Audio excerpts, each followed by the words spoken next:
Hi there, and welcome back to another edition of Scale Up Radio, the podcast inspired by the entrepreneurial scale-up system and designed to making navigating our scale-up journeys that little bit easier by learning from each other's experiences. I'm Granger Fulson, and on this episode of the show, I'm joined by Russell Walters, joint owner of R.B. Walters Estate Agents. Russell shares how a year of planning, a commitment to exceptional service, and a strong personal brand helped his business thrive even during the pandemic. His journey highlights the importance of sustainable growth, meticulous planning, and building genuine client relationships. To ensure you don't miss any inspirational future episodes, do subscribe to Scale Up Radio wherever you like to listen to your podcasts. Also, you can nominate a guest for Scale Up Radio if you know someone with an interesting scale-up journey. You can find out how in the show notes. So let's now dive into the inspiring journey of planning, service, resilience with Russell Walters. Hello, Russell Walters. Welcome to Scale Up Radio. Please introduce yourself to our audience. Hello, everybody. My name is Russell Walters. I am owner of R.B. Walters Estate Agents based in Gloucester and covering all of Gloucestershire. I co-own the business with my wife, Bethany. Estate agents, exciting. So if everybody wants to move house and find houses, let's explore a bit about the business. So how long have you been going? What sort of size are you now? Yeah, so an estate agency and buying and selling houses is everybody's favourite topic. You know, whether you're in the business or not, everybody talks about property and looks on Rightmove and Zoopla. And I love what I do. I actually started 37 years ago as an estate agent when I was sort of 16 years of age, and what was a youth training scheme at the time. So to probably any of the younger audience, I'm not sure they'll even know what that is, but the modern equivalent is an apprenticeship. So 16, I'm 53 now, so 37 years in the business. But R.B. Walters Estate Agents is only 3 years old. It was 3 years old in May this year. And as an estate agency, we do only deal with residential sales. So we don't get involved in anything commercial. And we don't get involved in property lets or property management at all. So it's purely focused on sales. So how big are we? We're a small business, small independent business, which is completely self-financed. And there's myself, my wife Beth, who's my co-owner, and then we just have one employee at the minute, which we're looking to recruit somebody else, hopefully in the next 3 to 6 months, all things being well. Brilliant. And, you know, there are lots of estate agents, as you said. You've even been a estate agent for many, many years yourself. What makes you a bit different, do you think? What sort of, how do you delight your customers? I think the big thing for us when we were setting up, and as having been in the business as long as I have, throughout that period, I think estate agents generally have had a pretty poor public sort of reputation. Generally seen sort of pretty much amongst the lowest of the low, really. Probably elevated slightly, up above sort of politicians through their own sort of misdemeanors and the tax man, because just nobody ever likes the tax man.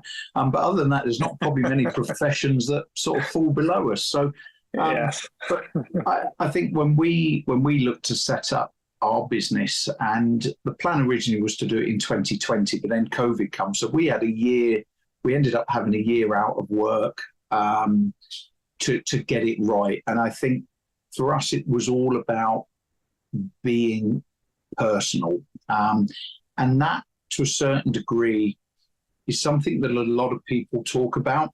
But actually, when it comes down to it, they're not. So for us, it was about visibility,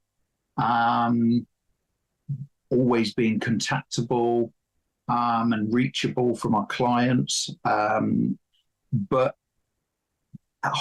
almost relate it to almost holding their hand from day one to day end. It's not a case that they see me or they see Beth at the first point of contact and then never see us again, which we hear so many times. We wanted to literally be there from start to finish and almost make we become friends. You know, we've got clients. We go around to clients' houses for for drinks.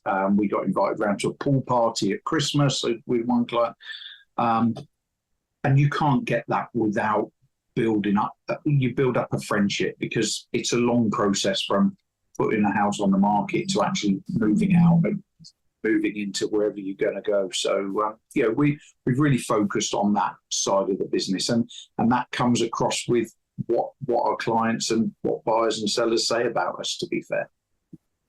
Yes, it is a very long journey sometimes, and lots of ups and downs through selling and buying houses.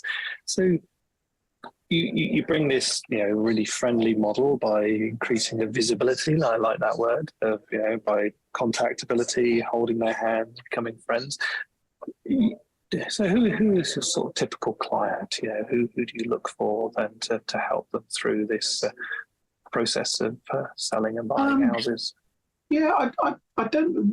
To be fair, we don't narrow it down to any one particular client. Our view is that everybody, irrespective of whether you're buying or selling at £100,000 or whether you're buying and selling at £1 million, ultimately you should be entitled to the best service there is available.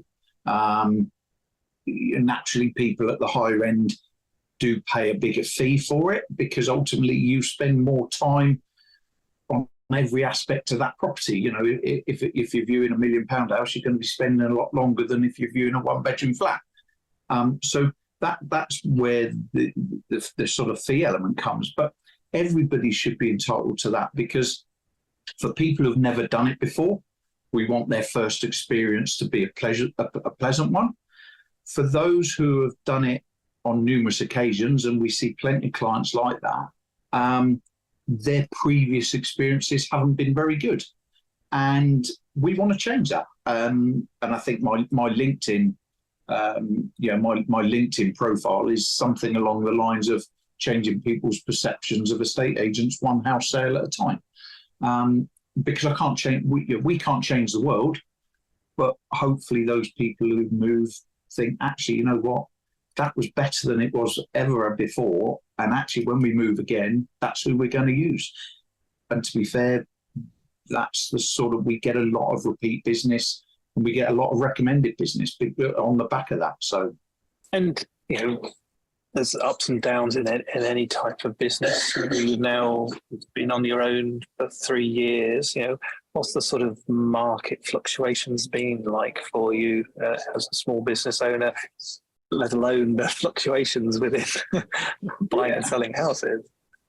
Yeah, so we opened partway through the pandemic, which was probably as crazy a period in the property market as I'd ever experienced in the 35 years that I'd done it at the time. We then came out of the pandemic and had month on month increase of mortgage rates, which most people would see as a bad thing. And a lot of the press actually were reporting that the property market was very depressed, but it wasn't. It had just returned to a sense of normality, really, and was very comparable to sort of pre-pandemic markets of 2019. But you've got to ride that. And I think from our point of view, what we try to do is to get the right message out to people that actually the market, certainly here in Gloucestershire, wasn't as bad as people said. You'd always be honest about it. So was it as busy as the pandemic? No, but nobody expects it to be. But it wasn't like the crash of 2008 or the crash of 1998. As with anything, the business levels drop off. So, but we never really planned when we were opening, we never really planned our business around the volume of business we were doing in the pandemic, because that was never going to be sustainable. So you look at a more pragmatic approach, to be fair. And the market's been okay. So yes, it has its ups and downs. And we don't get paid on anything for 4 or 5 months after starting the work. So it's quite a long time between actually starting a job and getting paid on a job. And sometimes we do a whole load of work and not get paid at all, which is even worse. But there aren't many jobs like that. no, there aren't. Very, very few indeed. Very few. Yeah. And we have considered changing that model slightly and taking a fee part of the fee, but we don't think that's the right thing for us to do, because at the end of the day, most people who want to move home, they don't do it half-heartedly. So the reason for them not to then do it, because of whatever circumstances, to then hit them with a fee for £500 or £1,000, we don't feel is the right thing for us to do. So, yeah. So, sitting in the pandemic, you must have had some plans beforehand. So, why the change? Why set up your own business, your own estate agent? What was the to certainly make a difference. That was a big driver, because I've felt for a number of years that estate agency could be done better. I've worked for corporate agents throughout a lot of my career, but actually in 2017 I left corporate and went to work for. He was my boss at the time when I was corporate, and he set up his own agency. And I went and worked with him from sort of the start, and that was down in Cornwall.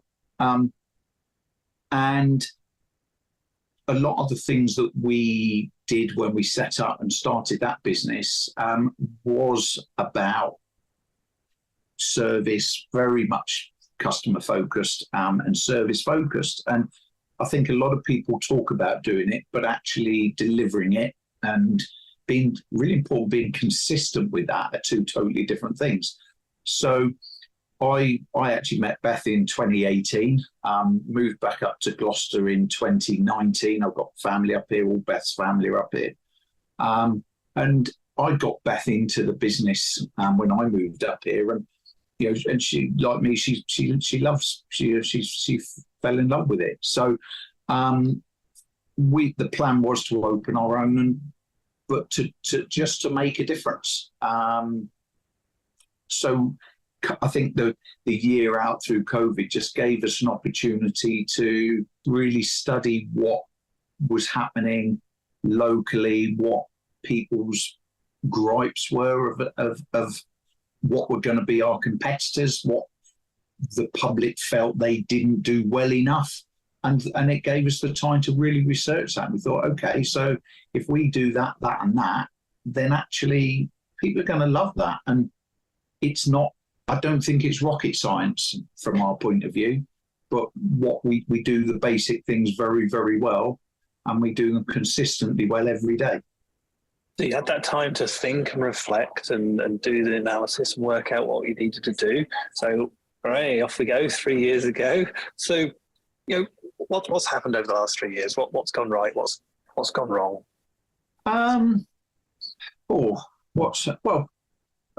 I think from it, what's gone right is quite simply where we are today to where we were when we started. A huge amount of businesses sadly fail in the first 2 years. That's a well-known fact, and that can be for any number of things. I think that year out gave us the opportunity to properly plan how we were going to work and what we were going to do. And we fine-tuned it before we started, so that when we actually did open, we were ready to go. And I think that's really important for anybody starting a business. Sometimes you're better to just hold off and maybe delay your start rather than jumping in before you're ready. And there's a saying, fail to prepare, prepare to fail. Yep. And I think a lot of people, they get excited and they want to get open and they want to start trading and they think they're going to make money. And but actually, by not by not really researching your market and what you've got to do, because you've got to be different. Everyone can say they're different. You've got to be different. I think they rush in and they make too many mistakes. They get it wrong.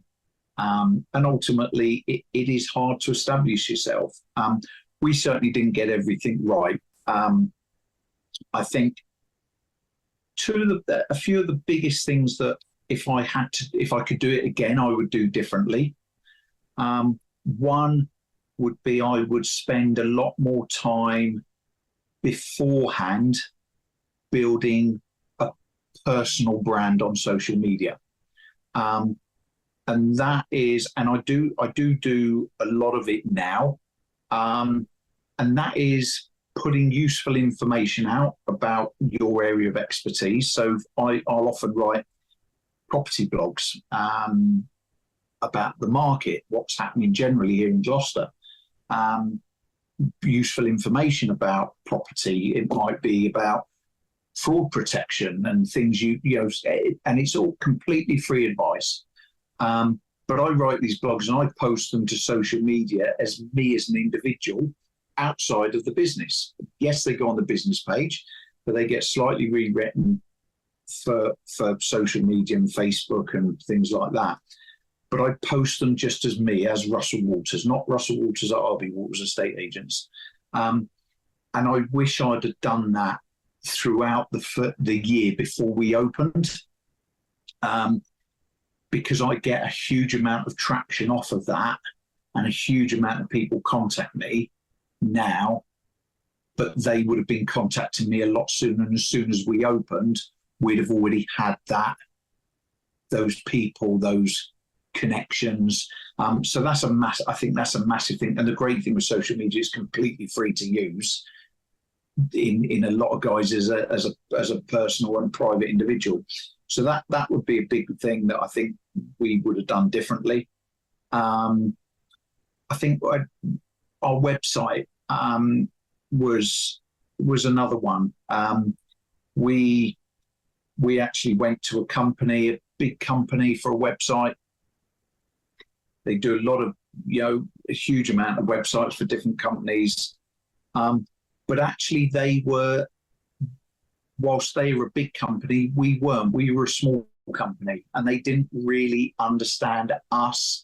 So we made the change to our website about a year ago. And we went to a local chap who understood us, understood our demographics, the geography, and he's made the website far more personal. And it's about us. They use stock images. He uses images of us, real stories, and it's made a huge amount of difference to the volume of business and the traction we get off of our website. So that would be another big thing. Go to somebody local and make it about yourself. Don't be afraid to put your pictures on there. Don't be afraid to put your face on there. Do your videos and have your videos on there. Don't worry about what other people are going to think about you, because it's you. You're the face of the business. People want to see you. So that would be a massive thing, I think, for us if we were going to do it again. Definitely. Excellent. I love that bit of advice. That's awesome. And so social media, websites, anything else that you've improved, should we say, in the last 3 years? Certainly, I think our presentation's always been good, but I think it's always evolving as well. So, and Beth does a huge amount for our social media as far as videos and the way we market property and the different things she puts together. And it's interesting because locally, we see it on social media. So many other companies are now doing what we've been doing for the last sort of 18 months, 2 years, because it's changed. People's expectations are greater than they were. But they're, I think, the big changes that we've made to say we're not, as estate agents, we're not rocket scientists. We don't have to be. So a lot of the basic fundamentals of what we do on a day-by-day basis are things that I was taught when I was 16 years of age. Because that side of the business is the personal bit, and that to me shouldn't have changed. But I think in the modern world, it has done. And it's very easy to just send an email or send a text message or a WhatsApp message. But actually picking the phone up and talking to somebody is becoming a bit of a lost art. Certainly in our business, there's not enough people. They're happy to phone when it's good news. They're not so happy when it's bad news. But actually, when it's bad news, that's when your client wants you and needs you more than ever before. And that's when you earn your money. Yes, very much so. That customer interaction, being treated as a human being, not as just something that comes out and gives you an update. Yeah, definitely. The strategy that you put together, you're sort of thinking about what the business will grow and what it will do. What sort of key strategic things did you put in place, do you think, that's helped you achieve where you are today, and what are you working on next?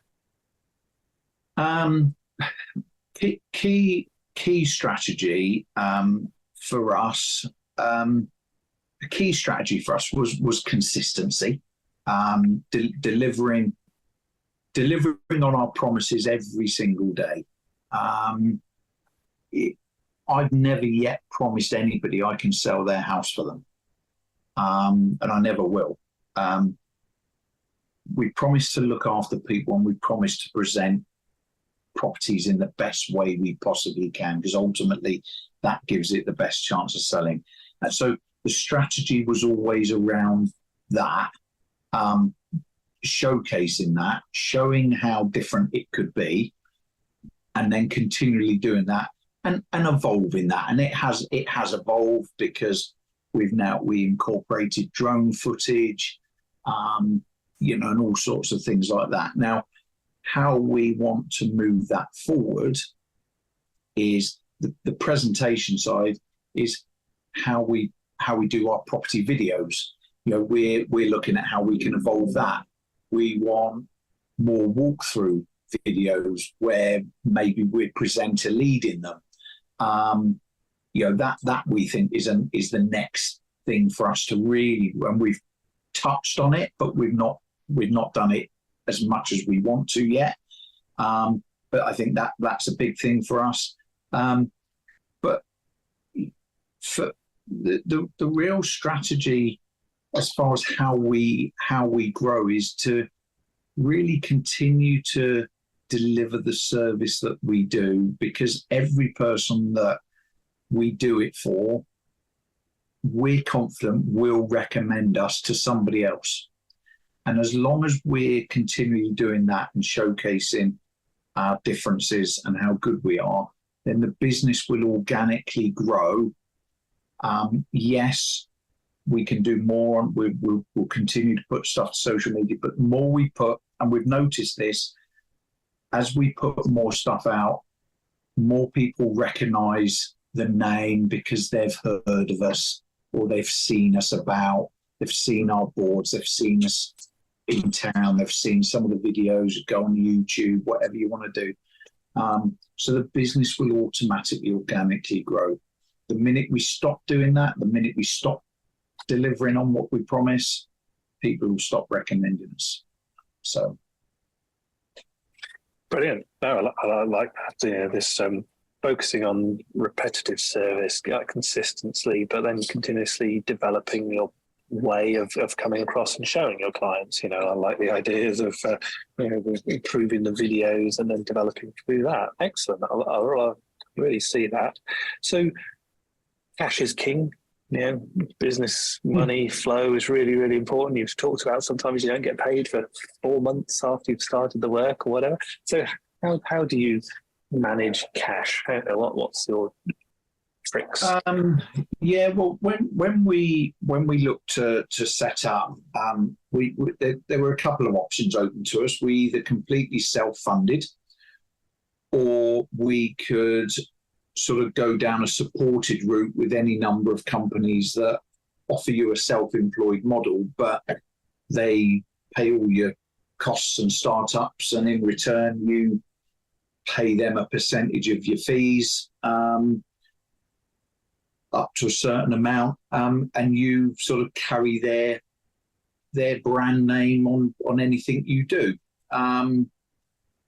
And there's various ones. You've got Keller Williams, you've got EXP, you've got agency. So there's any number that are around. But for us, to fully support our personal brand, we decided that we were going to take it all on the chin ourselves. Ultimately, we're then solely responsible. We can't be categorized with somebody else who's part of the same group, if you like, if they do a sort of not particularly good job. So we looked into how we were going to fund it. Obviously, getting new business funding is not always the easiest and most straightforward thing.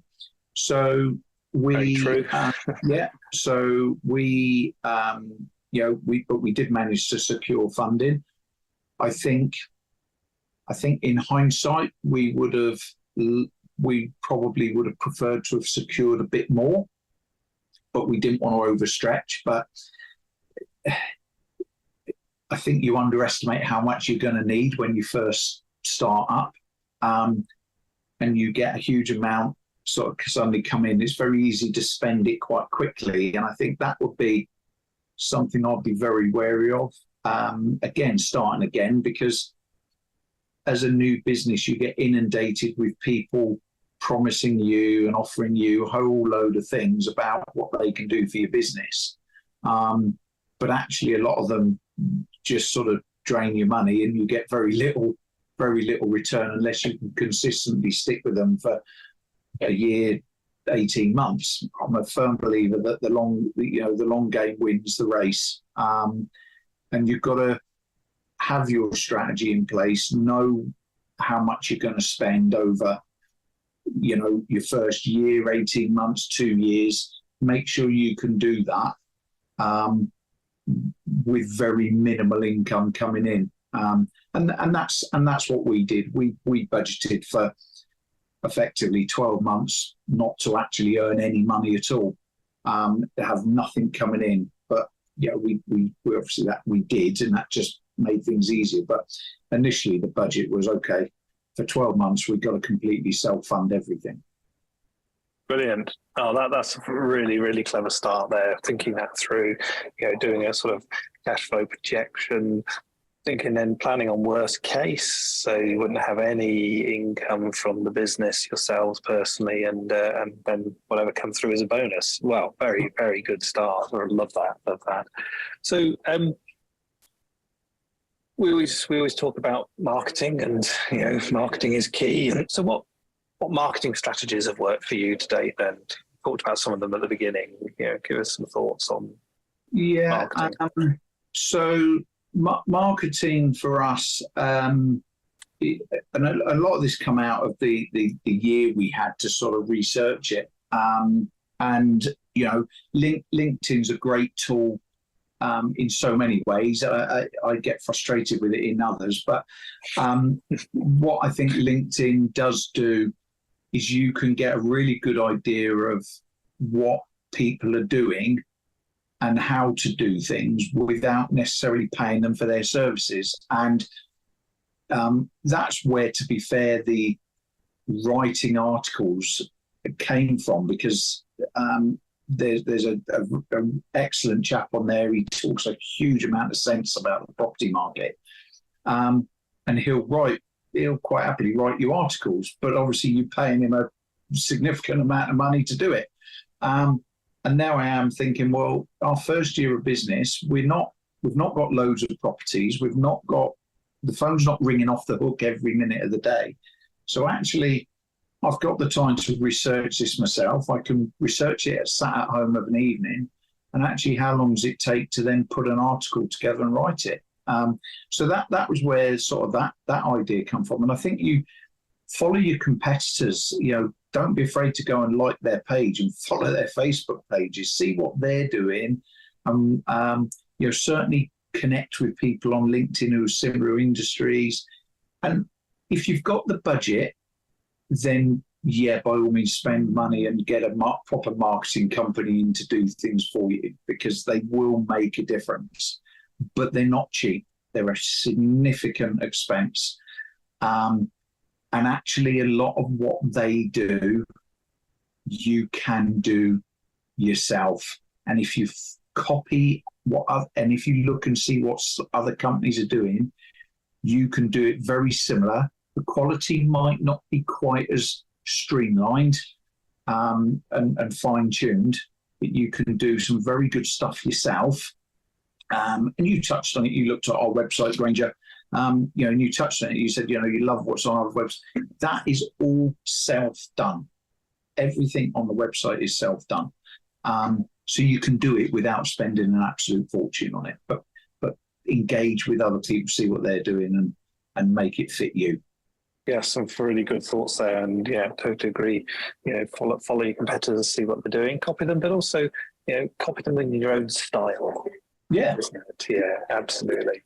And I think your own style, that's your personality. Yes. You are you. Don't try and be somebody else. Don't be afraid of getting things wrong, because it will go wrong. And funny enough, we put a video onto our Facebook page of an outtakes video. So videos we're recording, you don't always get it right. Sometimes it goes completely wrong. You have to completely cut it. But we put a video together of outtakes, and we put it on our social media page, and people loved it, because that it was us. It was us having a laugh at ourselves and letting everyone else laugh at us too. People love that. So too many people are afraid of the video and afraid of the camera. I just say don't be afraid, because video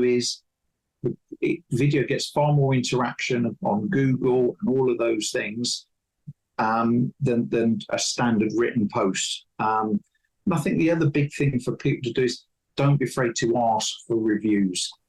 Encourage people to give you reviews, and ask them, please give us a Facebook review and give us a Google review. Give them the links, send them the links, and ask them to do it. And if they haven't done it after a week or so, send them a follow-up and say, sorry, if you don't mind, don't then chase them again, but don't be afraid to send a couple of requests for reviews, because that's a massive win for people. Brilliant. Love that. Yeah, so very true. The power of videos. So Russell, let's meet up in 5 years' time. Let's have a cup of coffee and talk about what's been going over the last 5 years, both professionally and personally, for you to make them successful. What's going to happen?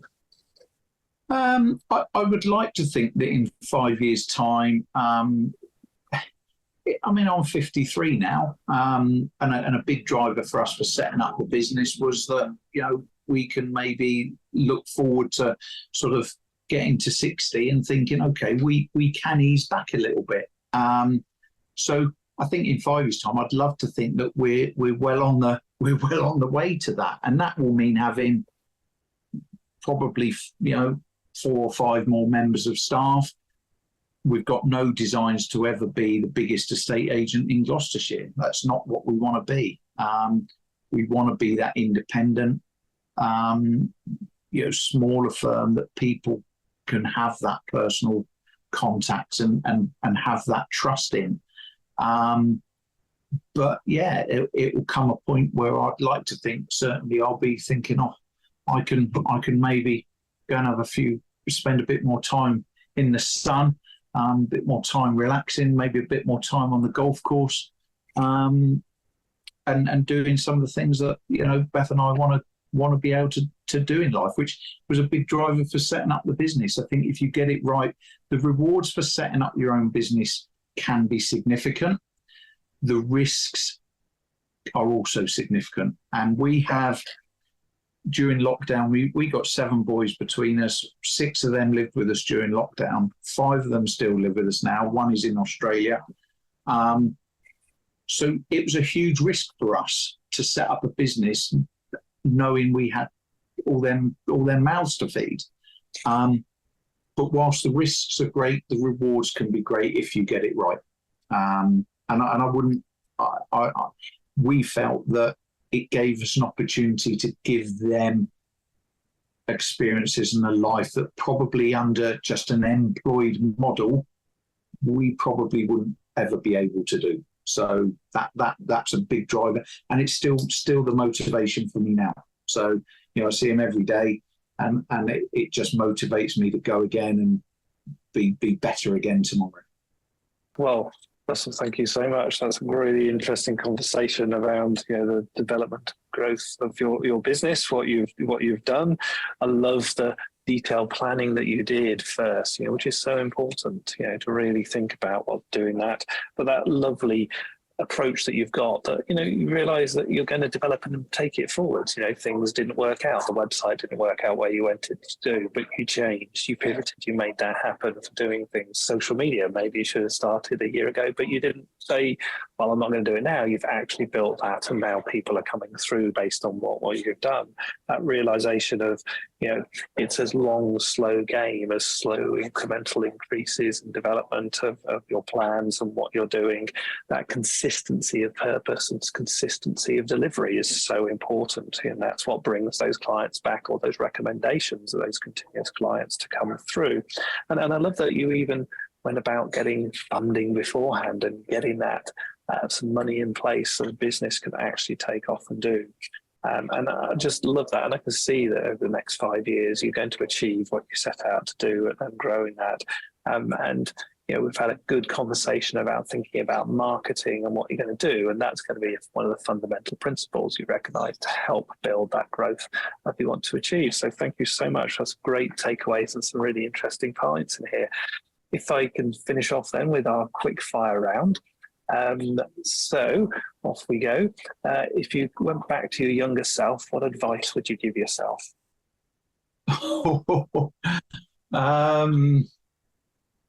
If you dream small, dream big, and if you dream big, dream bigger.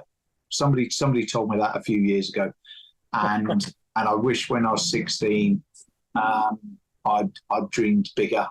And have faith in yourself. If you genuinely believe you're good at, then back yourself to do it. Because I almost wish I'd set my own business up years ago. Brilliant, love that one. Thank you. Any books you recommend? There's a person I'd recommend. I would recommend anybody to follow him. He's got loads of books out. It's a guy called Michael Heppell, Heppell, and he runs a thing, and he's on Facebook as well, and it's called Being Brilliant. And I was lucky enough to spend a few days in his company a number of years ago now, and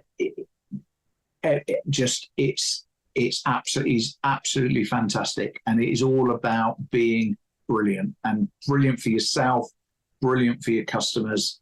And he's a really fantastic speaker. So I'd encourage you, go and follow him, go and like his page, go and find him on LinkedIn, buy his books. And if you really want to know about making a difference, he's the man I would go to, 100%. Well, I'll say brilliant to that one. Excellent, love that. Podcast. Any podcasts you recommend? To be fair, I don't listen to too many podcasts, not a huge amount. Most of my podcasts tend to be sporting ones, because that's my sort of, I suppose, my downtime, if you like. That's fine. So, which ones do you listen to? Any sporting podcast about pretty much any sport at all, that people who have achieved things, successful things, people talking about their lives. I think about, you find stuff about Alex Ferguson. That's a great podcast. Anything like that about leadership and things. That's a great one. If you're going to have a load of employees, really good one I found and listened to. I was talking about Clive Lloyd, the former West Indian cricket captain, famous West Indies team. That was a great listen, about everything around their aura of invincibility and how they built that up. So yeah, and anything like that is fantastic for me. Super. Onto your mobile phone, any apps that make a difference for you?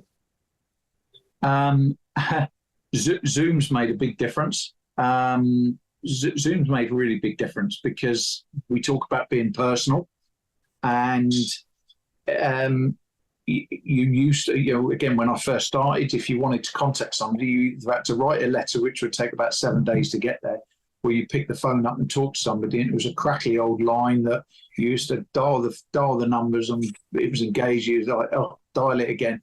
But Zoom, WhatsApp, massive for us. So we can now have meetings with clients remotely, but we can still see them. They can see us.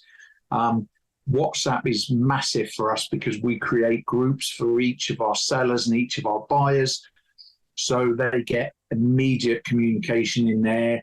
We can put anybody that they want. So if they want, if it's a young family, young couple buying their first home, they want mum and dad in the group, we can add them to it. Mum and dad can see the same messages. So they know exactly how the kids are getting on. But that's evolved. We can, if we give feedback on a viewing now, rather than a message in there to say how it's gone or a phone call, we'll just do a self-recorded video, 30 seconds, tell people, we put it on there, they see a video of us and they're seeing us again. It's that repetition. So WhatsApp and Zoom have been massive. Brilliant. And my favourite question of all, who's had the most influence on you as a business leader? I think as a business leader, direct influence on me, it would be a gentleman called Andrew McKnight. He was my boss when I was at Countrywide as a corporate estate agent, and when he set up his business in 2017 down in Cornwall, he completely changed how estate agency was. He made a huge difference down there. It was a completely different model.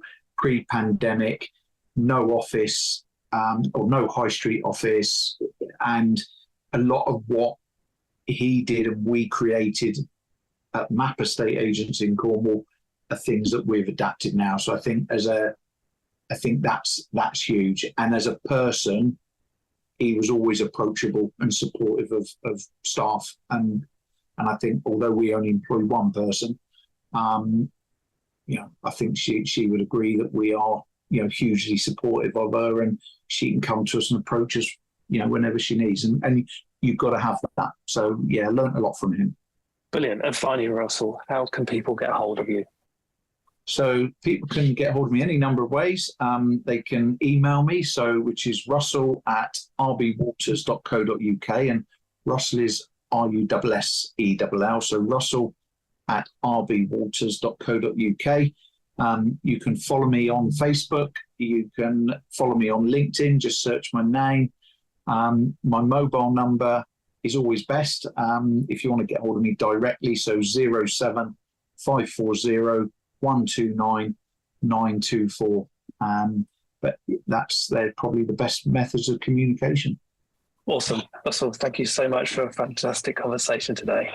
No, Granger, thank you. It's been a pleasure, and really appreciate the time being on with you today.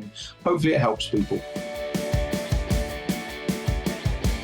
I hope you enjoyed that discussion, and if you're building and scaling your own business, you might well be interested in our book, The Entrepreneurial Scale-Up System. And it's exactly what it says on the tin. It's a practical handbook around scaling a business in a structured way. And you can order a copy on all your favorite online retailers, including an audio version, or you can find it and other supporting resources on our website, www.esusgroup.co.uk.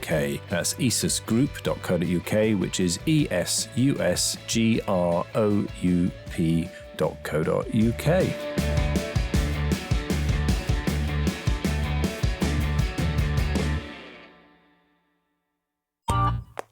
This has been a Monkey Pants Productions podcast.